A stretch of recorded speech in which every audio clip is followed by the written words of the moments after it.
Hello friend, പവിത്രം പുത്തൻ promo വിശേഷങ്ങളിലേക്ക് എല്ലാ കുട്ടികൾക്കും സ്വാഗതം. അങ്ങനെ നമ്മുടെ പുതിയ പ്രൊമോയില് നമ്മുടെ വിക്രം വേദനെ വിളിക്കാൻ വേണ്ടി പോകുന്നുണ്ട്. അപ്പം വേദനെ കാണാൻ ചെല്ലുമ്പോൾ വേദ ഒന്നും വിക്രം പറയുന്നത് കേൾക്കാൻ പോലും തയ്യാറാകാതെ വാതിലൊക്കെ കൊട്ടിയടച്ച് എനിക്കൊന്നും കേൾക്കണ്ടെന്നും പറഞ്ഞ് കൈകൂപ്പി ഇങ്ങനെ വിക്രത്തിനെ തിരികെ വിടുവായിരുന്നു.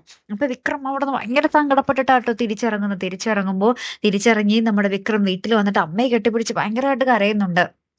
അപ്പൊ വിക്രത്തിനുള്ളിൽ അത്രമാത്രം നമ്മുടെ വേദനടുത്ത് സ്നേഹമുണ്ടെന്നുള്ള ഒരു കാര്യം നമുക്ക് ഇന്നത്തോട് പ്രൊമോല് നിന്നും നമുക്ക് വളരെ വ്യക്തമായിട്ട് അറിയാൻ സാധിക്കുന്നുണ്ടേ.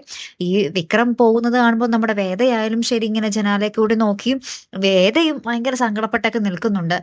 പിന്നീട് നമ്മുടെ വിക്രം ഓരോരോ കാര്യങ്ങളും നമ്മുടെ വേദയുമായിട്ട് ഉണ്ടായ ആ ഒരു സ്നേഹത്തിലുണ്ടായ ആ ഓരോരോ നിമിഷങ്ങളും ഇങ്ങനെ ഓർത്ത് ഭയങ്കര സങ്കടപ്പെടുന്ന ഒരു രംഗങ്ങൾ തന്നെയാണ് കൂട്ടുകാരെ നമുക്ക് പുതിയ പ്രൊമോയിൽ കാണുവാൻ സാധിക്കുന്നത്. ശരിക്കും പവിത്രമായ ഒരു പ്രണയം എങ്ങനെയാണ് എന്നുള്ള ഒരു പ്രൊമോയായിരുന്നു കേട്ടോ.